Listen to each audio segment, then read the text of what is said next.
itu sebetulnya salah. Misalnya pernah nih tahun 2009. Bagaimana dibilang salah aturan undang-undangnya? Sebentar. Ini saya belum selesai. Kalau kamu tidak puas, rubah lagi undang-undangnya. Kamu kan sudah biasa merubah Bang undang-undang. Adian bicara. Bagaimana mungkin kita bisa mempercayai elektabilitas orang bisa tinggi ketika gagasannya belum didengar orang? Ketika idenya kita tidak tahu. Bismillah, assalamualaikum guys. Jumpa lagi di channel Jurnal Terupdate. Oke guys, jadi ini ada perdebatan yang cukup panas antara Adian Apitupulu dengan M. Kodari. M. Kodari mengatakan salah jika menggunakan jumlah kursi di parlemen sebagai indikator bagi calon gubernur, wakil gubernur, dan itu sontak langsung menuai tanggapan keras dari Adian Apitupulu. Jadi tak perlu berlama-lama, mari kita simak bersama-sama video ini guys. Bismillah. Pertanyaan saya sebetulnya, Kaisang kan ada yang melirik, tapi ada juga yang memandang Kaisang sebelah mata. Iya, Jadi dan bukan bahkan ada yang tegang katanya kalau Kaisang mau maju kan. Jadi saya rasa benar, Bang nggak Adi apa-apa. yang tegang. Menurut saya gini, menurut saya ini biasa saja, ini kan demokrasi ya. Kita tegang ketika kemudian aturan-aturan berubah hanya untuk kepentingan orang per orang. Itu loh. Jadi gini, kalau kita bicara pemenangan, variabelnya itu kan ada dua, ada kuantitatif, ada kualitatif. Nah, kalau kita bicara pemenangan di era pemilihan langsung, kata kunci pertama yang biasanya diperhatikan itu adalah elektabilitas. Jangankan yang punya 2 kursi saja, yang nggak punya kursi pun bisa didukung karena dia punya elektabilitas. Misalnya waktu Ridwan Kamil belum jadi anggota Golkar, banyak yang dukung. Karena apa? Karena dia punya elektabilitas, dan contoh seperti itu banyak di daerah-daerah yang lain. Kursi. Ya, bahkan sebetulnya alam pikiran yang menggunakan jumlah kursi sebagai indikator bagi calon gubernur dan wakil gubernur atau bahkan capres-cawapres itu sebetulnya salah. Misalnya pernah nih tahun 2009. Bagaimana dibilang salah aturan undang-undangnya? Sebentar. Ini saya belum selesai. Tadi gue juga belum selesai. Belum selesai. Saya tadi belum selesai. Sudah lu potong. Saya tadi disuruh bicara, saya bicara, kamu potong. Moderatornya di sini. Moderatornya di sini. Nah, sekarang saya bilang, bagaimana mungkin tidak alat ukur undang-undang mengatur ada 20% yang kemudian boleh mencalonkan.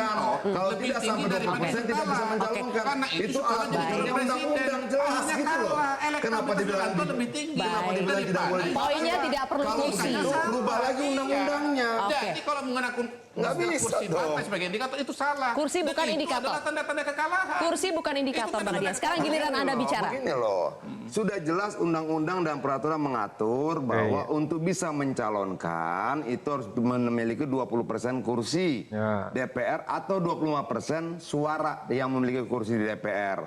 Itu artinya ada pengaruhnya jumlah kursi dan pengusungan itu. Bahwa yang dia maksud itu berbeda. Orang mau ngasih, lu punya uang 10, lu mau ngasih sama yang punya uang 2, itu urusan lain. Tapi bahwa undang-undang mengatur demikian. Baik. Kalau kamu tidak puas, rubah lagi undang-undangnya. Kamu kan sudah biasa merubah undang-undang. Bang Adian bicara syarat pencalonan ya. Kalau Bang Kodari bicara soal pemenangan itu tidak ditentukan oleh kursi. Pemenangan itu tidak semata-mata soal elektabilitas. Nah, ini baru tanggapannya. Sebentar dong.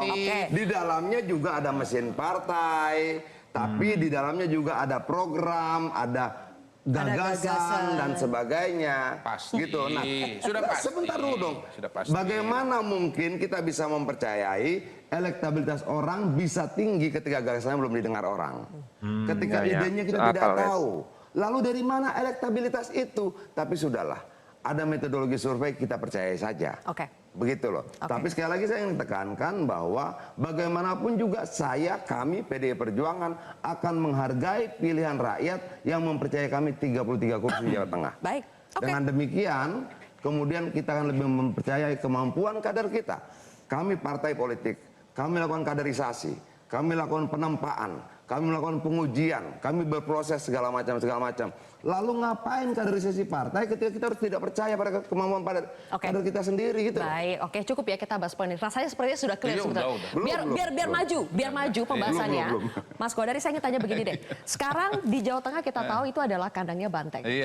Tapi di Jawa Tengah kita juga kenal ada Jokowi's effect yang begitu besar. Betul. Sekarang, per hari ini, politik hari ini, Jokowi's effect versus Banteng's effect itu akan lebih mana yang berdampak lebih besar di Jawa Tengah? Iya, per hari ini kalau kita lihat hasil survei, Jokowi efek lebih kuat. Kenapa? Yang asosiasinya dengan Pak Jokowi surveinya lebih tinggi daripada kader dari Partai Banteng. Gitu. Tetapi ini kan masih posisi pada hari ini. Nanti akan ada pertarungan.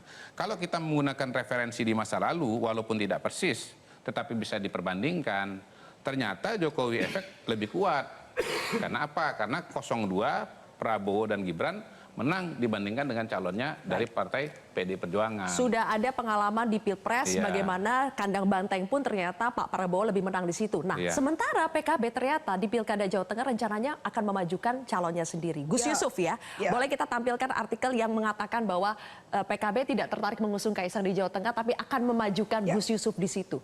Padahal itu kandang Banteng, padahal di situ Kaisang kuat juga, Jokowi's effect masih kuat. Nah, ini kita kembali kepada fungsi partai politik ya. Jadi kita memberikan ruang yang memungkinkan bahwa kader-kader terbaik itu ada jaminan bahwa dia akan mendapatkan promosi dan kepercayaan dari partai politik.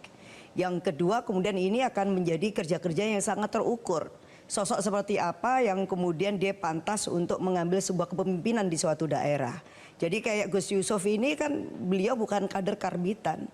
Beliau menjadi pejuang partai itu sejak partai ini ada.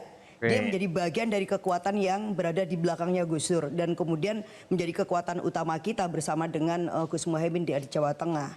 Jadi sangat layak kalau kemudian Gus Yusuf ini yang sudah mengenal betul Jawa Tengah dengan berbagai dinamikanya. Dan ditempa oleh kaderisasi yang kuat. Dan kemudian juga pesona dirinya karena beliau seorang kiai dan punya jejaring santri yang sangat luas ya di Jawa Tengah. Kemudian dia ya kita kasih kepercayaan sebagai calon gubernur dan itu wajar gitu. Apalagi kemudian kalau kita lihat kursi PKB ini 20 kan tinggal 4 kursi lagi aja. Kalau kita punya hubungan baik lah misalkan dengan rekan perjuangan apakah itu misalnya Nasdem ini di luar apakah kemudian kita pada akhirnya nanti bisa ketemu dengan PDIP ya karena namanya politik bisa sangat dinamis. Tetapi di situ ada PKS karena kita kemarin juga punya pengalaman Pilpres bareng. Lalu kemudian ada PDIP. Jadi kalau digabung itu sudah more than enough untuk kemudian PKB bisa mengusung calon sendiri. Oke, baik. Di belakang kita akan perlihatkan ini adalah jumlah kursi partai politik di Jawa Tengah sesuai dengan hasil pemilu ya. Paling tinggi memang PDI Perjuangan 33 kursi, disusul PKB, baru kemudian Gerindra, Golkar, PKS, sementara PSI itu ada 2 kursi. Oke guys, jadi berawal dari narasi yang dikatakan oleh M. Kodari jika menggunakan jumlah kursi di DPR atau parlemen sebagai indikator bagi calon gubernur, wakil gubernur, bahkan capres atau cawapres itu adalah salah. Sehingga disitulah terjadi perdebatan yang cukup panas guys. Ucapan tersebut ternyata tidak membuat nyaman seorang Adian Apitupulu dan langsung mempertanyakan balik kepada M. Kodari. Bagaimana dibilang salah aturan undang-undangnya seperti itu? Karena undang-undang sudah mengatur syarat minimal untuk bisa mengusung kepala daerah minimal 20% kursi. Kalau tidak bisa mencapai 20%, tentu itu tidak akan bisa mencalonkan kepala daerah dan wakil kepala daerah. Jadi Adian menegaskan bahwa alat ukur undang-undangnya itu sudah sangat jelas guys.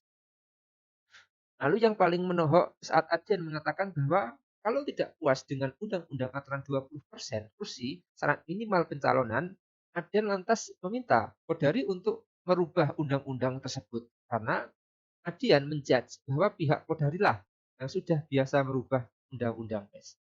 Jadi memang kalau M. Kodari itu kan selalu berbicara kuantitatif yang artinya data. Tapi berbeda dengan Bang Adian yang berbicara lebih soal keperaturan undang-undang tentang pilkada yang telah ditentukan guys.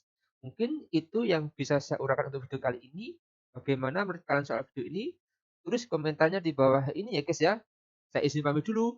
Wassalamualaikum warahmatullahi wabarakatuh.